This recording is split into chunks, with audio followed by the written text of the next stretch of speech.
Afinal de contas, o que faz uma mulher ser uma mulher e o que faz um homem ser um homem? O que faz cada um pertencer a uma caixa? Hum?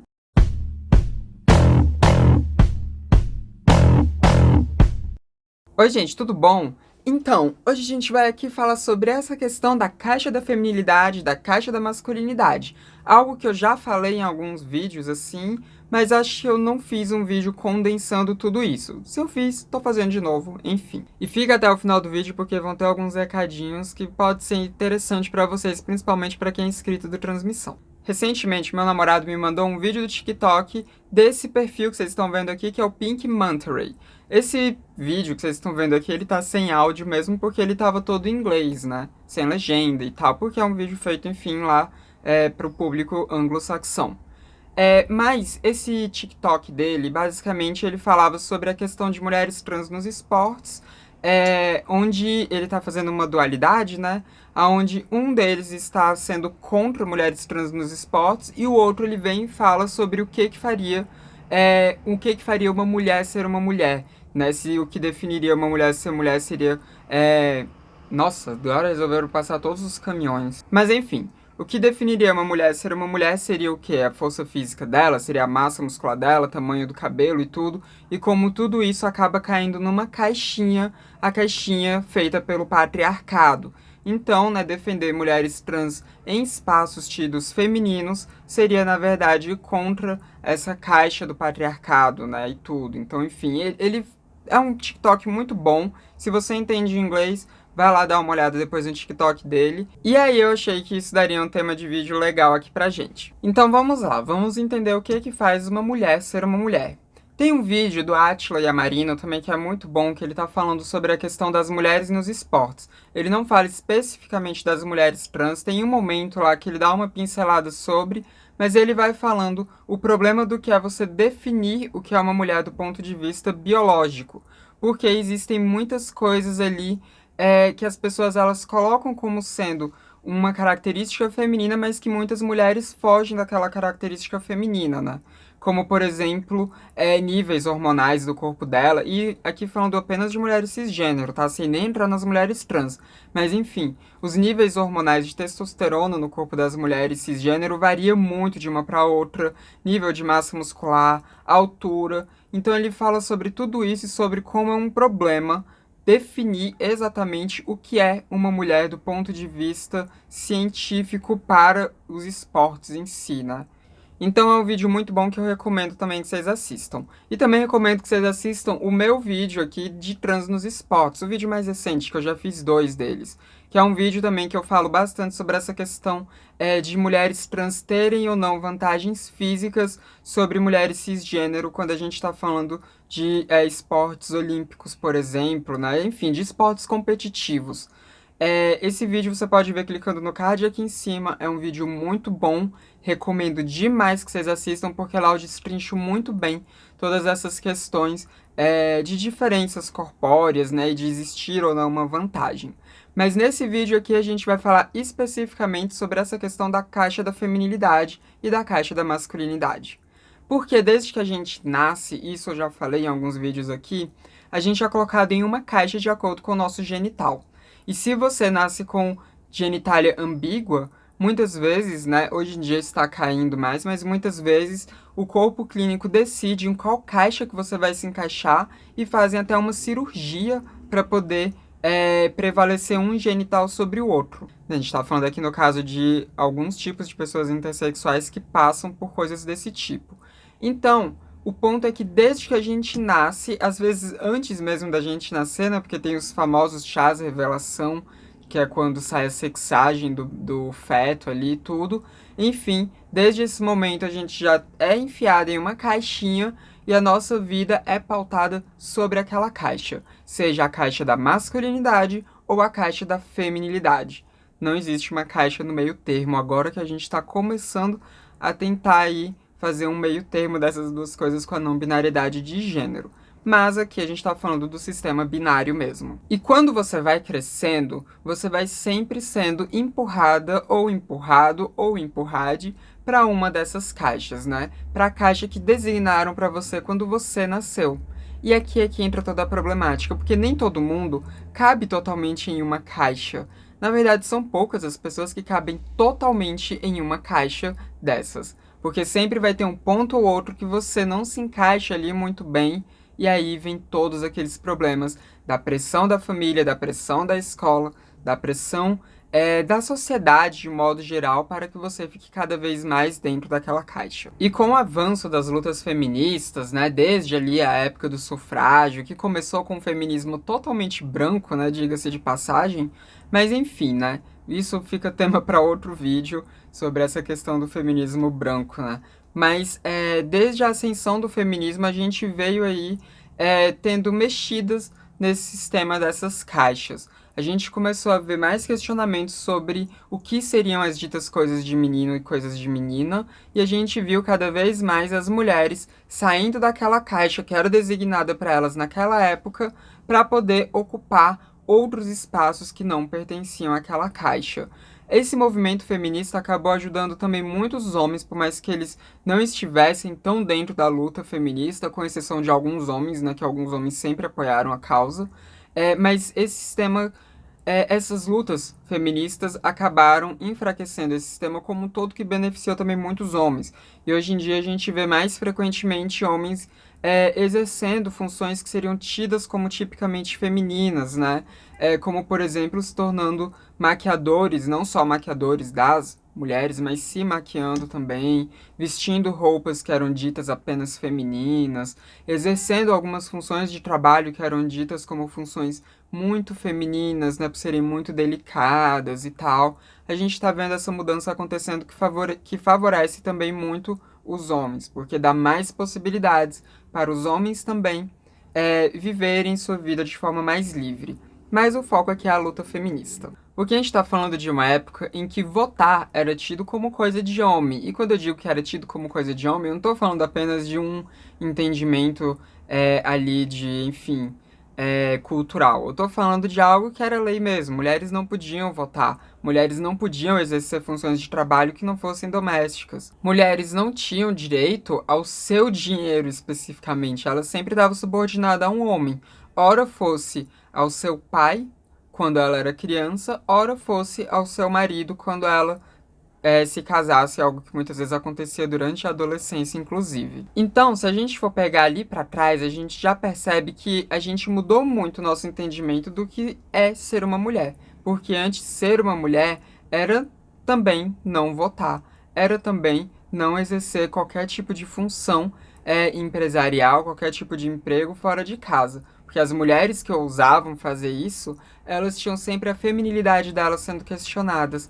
Elas sempre eram tidas como homens, masculinas demais, Maria macho e por aí vai. Então, o movimento feminista, à medida que ele foi crescendo, a gente foi vendo essas coisas mudando.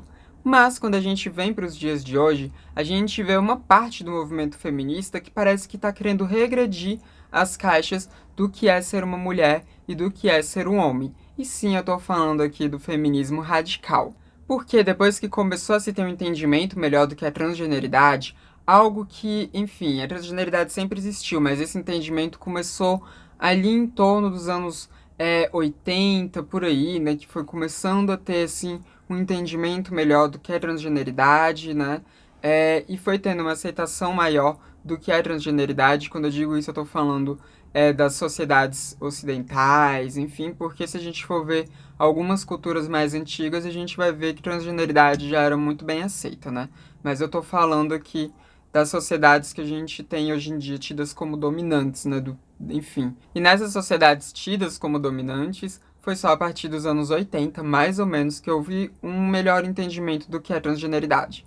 E a gente viu também, à medida que mulheres trans começavam a galgar o seu reconhecimento enquanto mulheres trans e homens trans começavam a galgar o seu reconhecimento enquanto homens trans, a gente viu muita movimentação contrária, tanto de pessoas conservadoras. Aqui a gente vê uma lógica, né, já que as pessoas elas queriam conservar as coisas do jeito que estavam para poder conferir a elas ainda aquele status de superioridade e aquele status de poder marginalizar outros grupos, mas a gente viu também uma resistência muito grande crescendo em campos progressistas, como, por exemplo, as lutas feministas.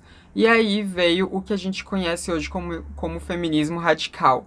Não que o feminismo radical fosse transfóbico na sua base, porque o início dele não era transfóbico. Inclusive, as mulheres que deram início ao movimento de feminismo radical, elas apoiavam a luta das mulheres trans. Mas depois virou toda esse chorume aí dentro das lutas sociais. E o que mais é dito por feministas radicais contra mulheres trans é essa fala de que as mulheres trans estariam roubando os lugares das mulheres cisgênero e de que as mulheres trans não deveriam adentrar espaços que fossem espaços exclusivos de mulheres. Isso porque, segundo elas, a inclusão de mulheres trans nesses espaços colocaria em risco as mulheres cisgênero, porque homens poderiam fingir que eram trans, ou até mesmo, como algumas feministas radicais falam, mulheres trans seriam homens e, portanto, estuprariam as mulheres cisgênero e coisas do tipo.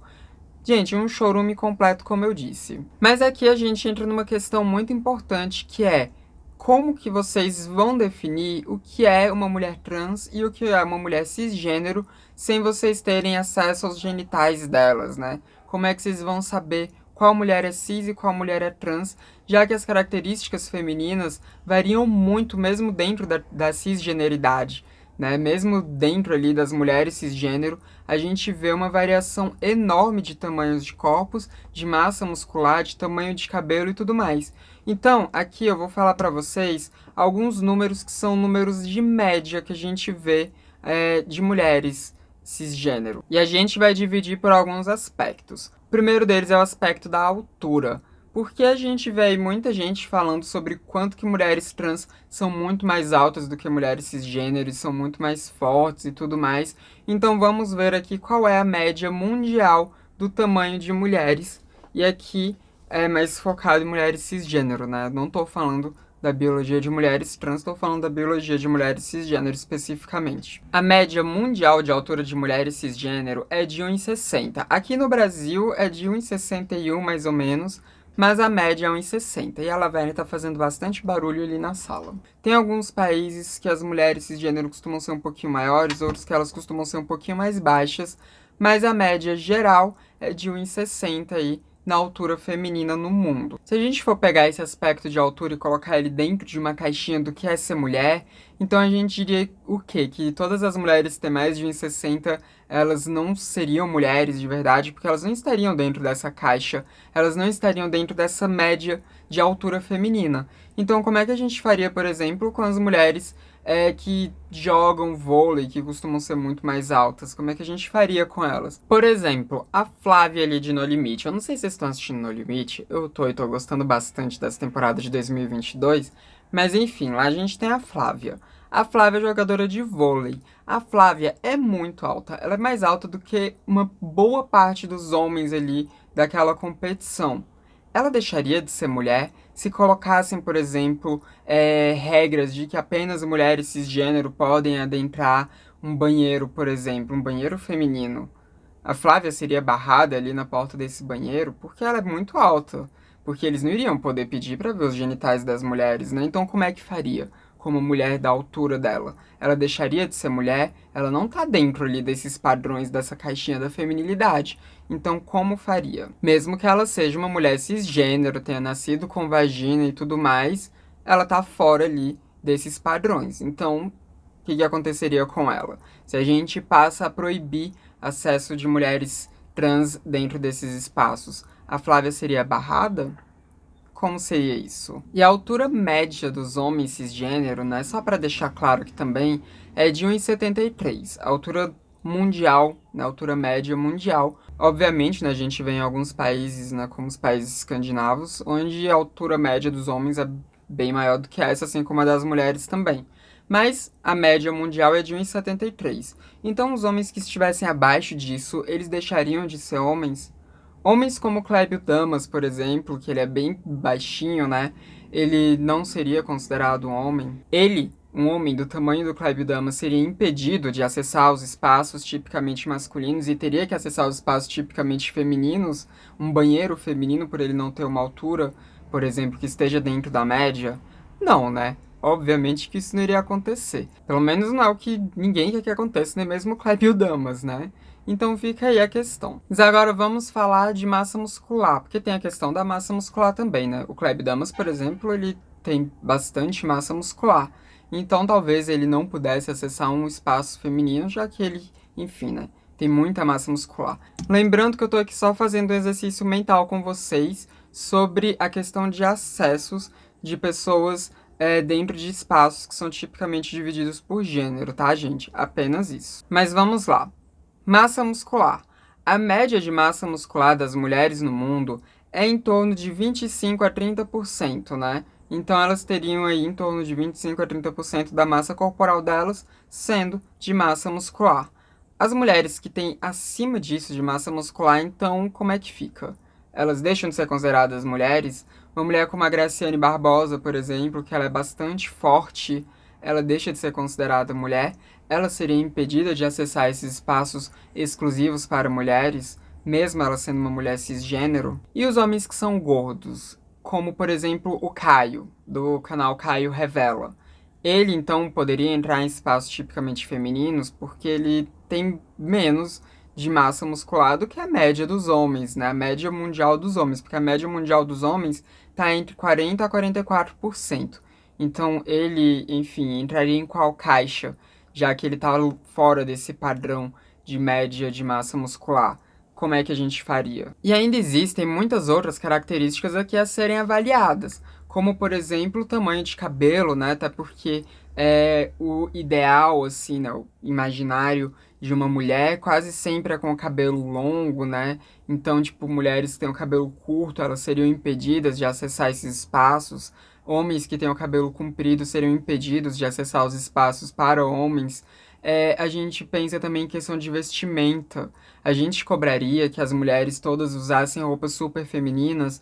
As mulheres que têm um estilo mais masculino, elas seriam impedidas de acessar esses espaços. Os homens que têm um estilo mais feminino, eles seriam impedidos de acessar os espaços tipicamente masculinos, os espaços unicamente masculinos. Então são muitas variáveis que a gente percebe que vem desse imaginário, dessa caixinha que colocam pra gente, né? Aonde tiram ali uma média do que é ser feminino e do que é ser masculino, e ainda colocam um monte de coisas sociais, como vestimenta, tamanho de cabelo e tudo dentro da caixa da feminilidade e outras dentro da caixa da masculinidade. A gente tem essas características sendo colocadas dentro dessas caixas que fogem muito da realidade das pessoas que a gente vê ao redor do mundo.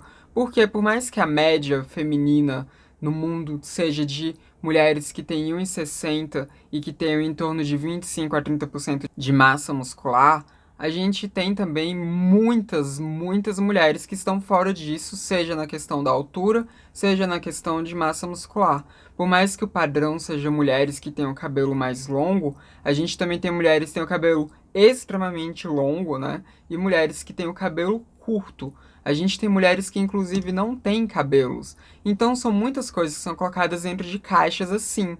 E se a gente começa a fazer essa segregação para banir mulheres trans de espaços tipicamente femininos, a gente começa a ter algum tipo de cobrança também em cima de como as mulheres cisgênero vão se comportar, de como elas vão se vestir, de como elas vão se apresentar ao mundo e de como elas deveriam se parecer fisicamente. Porque aí a gente, por exemplo, pensa no cenário de um banheiro. Como é que iriam determinar qual é a mulher trans e qual é a mulher cisgênero ao adentrar um banheiro? A gente tem, inclusive, no nosso mundo, mulheres que são cisgênero e tem barba, barba fechada, sabe? Que tem, tipo, tanta barba quanto o meu namorado, Tony. Então, assim, a gente tem muitas diferenciações corporais. Se a gente começa a colocar tanta barreira assim para poder impedir que mulheres trans adentrem esses espaços, a gente também acaba colocando uma barreira para impedir que mulheres cisgêneros adentrem esses espaços. Porque a gente vai ter que, por exemplo, ter que, no mínimo, barrar essas mulheres cisgênero na porta de um banheiro, né? Vai ter seguranças ali para barrar essas mulheres cisgênero para que elas mostrem algum documento comprovando que elas sejam cisgênero, né? Já se a gente fosse ter essa proibição toda. E isso, por si só, já colocaria um monte de mulheres cisgênero em uma posição extremamente desconfortável. Mais desconfortável do que ela tá dividindo o banheiro com uma mulher trans, que na maioria das vezes ela nem vai saber que aquela mulher é trans ou não, porque, como eu disse, existe aí uma gama de diferenciações entre os corpos de mulheres cisgênero. Inclusive, uma coisa a se pontuar é quando a gente vê algumas mulheres que tomam mais suplementação, né, mulheres cisgênero que fazem academia pesada, que são bodybuilders, que muitas vezes, né, também tomam ali suplementação para poder ficar maior e tudo. Muitas vezes essas mulheres são confundidas com travestis e sofrem transfobia. A gente já viu relatos aí na época das paniquetes que muitas delas também sofriam transfobia e em vários espaços porque as pessoas achavam que eram mulheres trans e atacavam elas, né?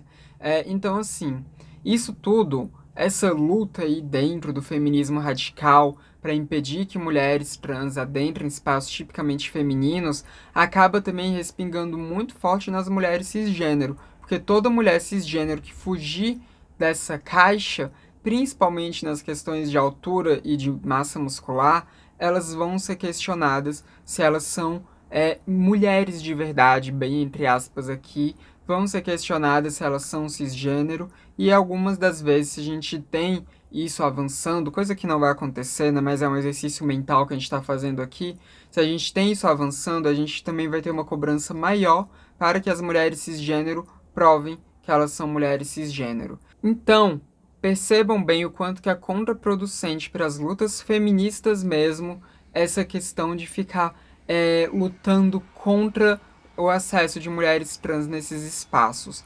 E o quanto que é contraproducente para as pessoas que querem proteger as mulheres cisgênero de mulheres trans ficar fazendo essa luta, né, contra mulheres trans. Porque você não está protegendo as mulheres cisgênero. Você está só colocando mais padrões ainda, você só está reforçando, na verdade, os padrões que já existem em cima das mulheres cisgênero. E começou a ter obra ali na rua, mas ainda bem que a gente já tá no final do vídeo. Bom, então, quero saber o que você pensa sobre tudo isso, então comenta aí embaixo o que você acha dessas questões, dessas caixas de gênero, sobre o quanto que isso afeta as pessoas que não são trans também, enfim. Comenta aí embaixo. E enquanto você vai comentando aí, eu vou dando aqui alguns recadinhos, né? Aqueles recadinhos que eu avisei lá no começo que eu daria. O primeiro deles é que eu vou voltar a fazer as lives na Twitch, nas minhas lives desenhando, que até hoje eu só fiz 2 lives e elas não estão mais disponíveis na Twitch, porque a Twitch exclui as lives depois de um tempo. Eu sou tão leiga na Twitch que eu nem sabia disso. Mas enfim, essa semana eu volto a fazer lives na Twitch. E eu volto na Twitch na quinta-feira à noite. Então, quinta-feira à noite, entra lá na Twitch que eu vou estar lá, tá, gente? Se você não me segue ainda na Twitch, Sam Mendanha o nome do meu perfil, então enfim, né? Apareceu já na tela aí algumas vezes. Você vai lá, passa a me seguir no meu canal da Twitch, que assim a gente vai conversando por lá. E uma outra novidade também é que eu abri um outro canal aqui no YouTube que é para postar as lives desenhando da Twitch, né? As lives de desenho da Twitch. O nome desse canal é Transmissão Arte. Ele vai estar aqui na tela final, então vocês também já podem se inscrever lá. Porque caso você não queira me acompanhar na Twitch, por seja lá qual motivo for, né? Às vezes você não gosta da plataforma, às vezes você não vai poder estar ali naquele momento da live, enfim. Mas se você quiser ver o meu trabalho desenhando, você se inscreve nesse canal, porque depois eu vou postar as lives nesse canal. Por enquanto, a imagem do perfil desse canal novo do Transmissão Arte é só o logo, né? Que eu fiz aqui pro Transmissão, mas depois eu quero colocar um desenho da minha cara, pegar essa foto aí de perfil que eu uso aqui no YouTube, que eu uso no Instagram, que eu uso no TikTok, enfim, e também na Twitch, e vou fazer ela desenhada, né, vou fazer um desenho dessa minha cara, dessa minha foto e vou colocar ali, mas enfim, né, me segue lá na Twitch pra me ver desenhando, que vai ser divertido, a gente vai conversando enquanto eu vou desenhando ali, e vai ser massa, né, e lembrando que o meu desenho ele é feito no papel e no grafite, tá, gente? Então é com lápis à mão, assim, sem ser num tablet, né? Isso é porque eu não sei desenhar em tablet, tá, gente? Então vai na mão mesmo, vai no grafite e é isso. Enfim, espero vocês lá. Mas também não se esqueça de deixar o like nesse vídeo se você tiver gostado dele. Também não se esqueça de se tornar membro do Transmissão, caso você tenha essa possibilidade, porque assim você ajuda aqui o canal a se manter, você me ajuda bastante financeiramente. E também não se esqueça de se inscrever no canal caso você não seja inscrito ainda. Esse foi mais um vídeo do Transmissão, canal sem tema. A gente se vê na próxima. Até mais!